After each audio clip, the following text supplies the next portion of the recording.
member of their community who has touched thousands of lives.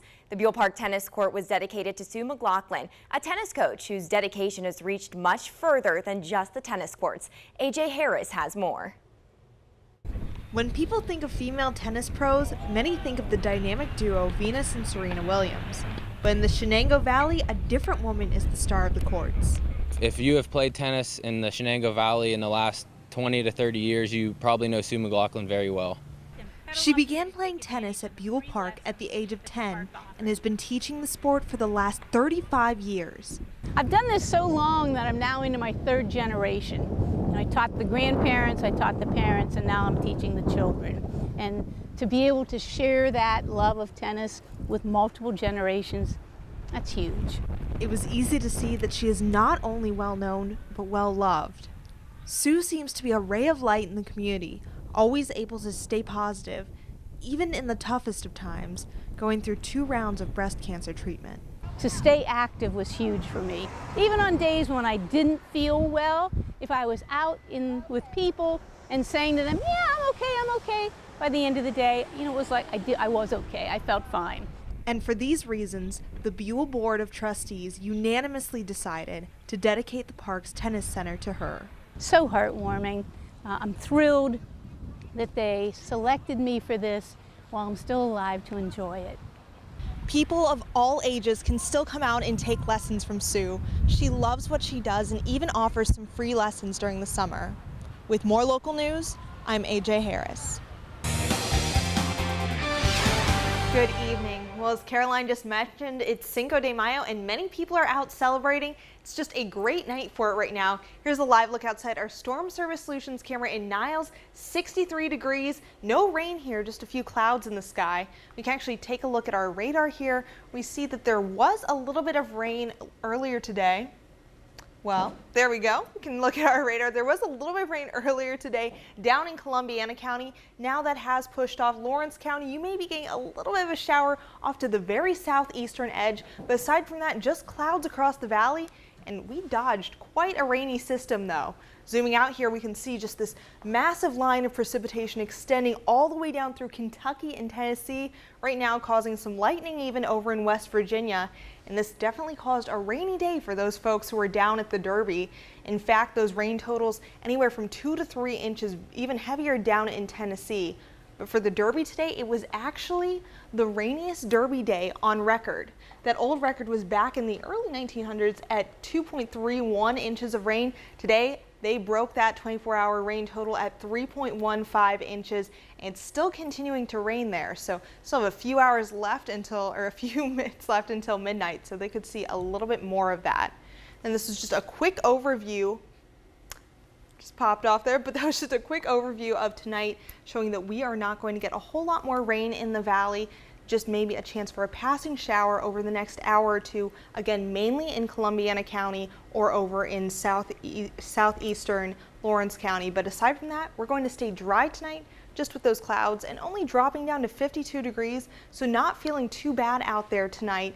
And then for your Sunday morning, the day after Cinco de Mayo, if you have any plans, it's going to start off chilly during the day, but then we will jump up to 70 degrees by the afternoon. So that will be very, very nice out there for tomorrow, but there is a slight chance to see a shower or passing storm in the afternoon. Aside from that though, not too bad of a day out there. And then as we go over the next few days, it'll continue to be pretty nice. A little bit chillier to start your work week, 63 degrees, but we're going to be dry. So nice stretch of dry and sunny weather. Temperatures jumping back into the 70s by midweek. So definitely enjoy those nice spring temperatures and that sunshine, because then chance for some more rain later in the week. But temperatures still remaining nice, so this is good. Yeah, it puts a smile on our face. Nice temperatures. I know, it definitely does. I actually had a nightmare the other night that we jumped back into the 40s, and I was like, no! Yeah, that is a nightmare. Yeah, I know, it really would be. Thank you, AJ. We're out of that, though. Yeah. Next. Welcome back. It was another beautiful spring weekend out there, and right now we're still pretty dry across the valley, but there are a few scattered showers off to our west around Akron, and we could see some of those over the next few hours. In fact, further west, they're dealing with a line of storms in front of this cold front, so lots of lightning associated with this. Now we probably won't get a ton of that, but again, we will have a slight chance to see a little shower or a thunderstorm before about midnight tonight, and then we'll start clearing up for Monday. Tonight, it will be a bit on the chilly side though, so we're actually going to be back into the 40s tonight. So feeling pretty cold out there. 47 will be our low. So tomorrow when you walk out the door, it's going to be a bit chillier out there. And then throughout the day, we'll start to heat up, but it's not going to be quite as warm as we were today or on Saturday.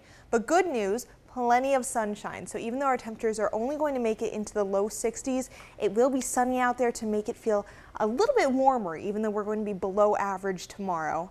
Then that sunshine that we start out the week with, it's going to hang around for a few days, so that'll be pretty nice. This weekend, we had a few more clouds in the valley, but we were warm. Now for Monday, we're going to start with sun, and then Tuesday, high pressure sticking around the region, just giving us a few high clouds during the day. And then Futurecast is showing a little bit of rain that's mainly going to stick to our south, so Tuesday should remain dry as well. And then sunshine for the beginning of the day on Wednesday. And we can see some storms later in the week, so definitely want to get out there and enjoy that sunny weather tomorrow, even though it will be a little bit on the chilly side. Still feeling like spring though, and of course we all know along with these spring temperatures, it's also allergy season. I know my eyes were watering this morning, I was sneezing, and a lot of people are having this problem who are allergic to some tree pollen. So tree pollen meter, it is very, very high right now. All those blossoms are starting to come out on the branches. As far as grass and weeds go, not too bad on those right now. So it's really just those pretty blossoms that are causing some problems for those of us with allergies. However, they are beautiful, and if you have any pictures of trees blooming or flowers, we would love to see them. So feel free to send in your pictures. Again, this will be a great week to go out and get some more spring photography because we will have those warm temperatures and clear conditions through about midweek. And then Wednesday afternoon, we're going to have clouds moving back into the valley so that sunshine's going to disappear for a little bit. We'll have a chance to see some rain and storms. And then Thursday, we're going to have breezy conditions, and that's going to be our day where we're really going to see just some scattered showers and thunderstorms throughout the day. But then by the end of the week, it's going to clear back out a little bit, and those temperatures are going to be warmer for next weekend. It's like they're getting warmer and warmer as the month goes on. It's like right now I'm so excited about this, but come like July when we're in the upper 80s or 90s, I know I'm going to be missing those 50-degree days. Are you kidding? No, I'll take the 80 degrees any day. I feel like I'm always that person who wants like spring or fall, not winter or summer. No. Thanks, AJ, though. We appreciate it. Still ahead. For many, it is nearing the end of the school year, but for Howland schools, there is a big obstacle to tackle before summer break. The district is in desperate need of a $5.9 mil levy that will be voted on May 8th. AJ Harris has details from a school board meeting that took place tonight. Good evening, AJ. Good evening. With roughly a week left before the vote, the Howland School Board made one more effort to educate the community members on the importance of the upcoming levy. In 2011, the state began phasing out reimbursements from the elimination of the tangible personal property tax, causing the district to lose $2.9 million. Due to Howland's income and property wealth, their funding is capped by the state. They must turn to taxpayers. Currently, Howland schools have the third lowest tax millage out of the entire county and have not seen an increase since 2003.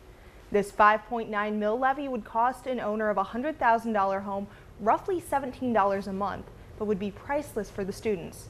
If the levy does not pass, one of the first things cut would likely be the arts. Busing would be another area with the potential to take a big hit, eliminating certain bus stops and creating group stops instead. There would also be the danger of a complete closing of one of the schools. The district has been desperately trying to save money already without sacrificing the well-being of the students while still making cuts to keep the district afloat. Right now, they're down over 13 positions over the last 2 years. To see a full breakdown of the levy, people can visit howlandschools.com/news/1186. With more local news, I'm AJ Harris.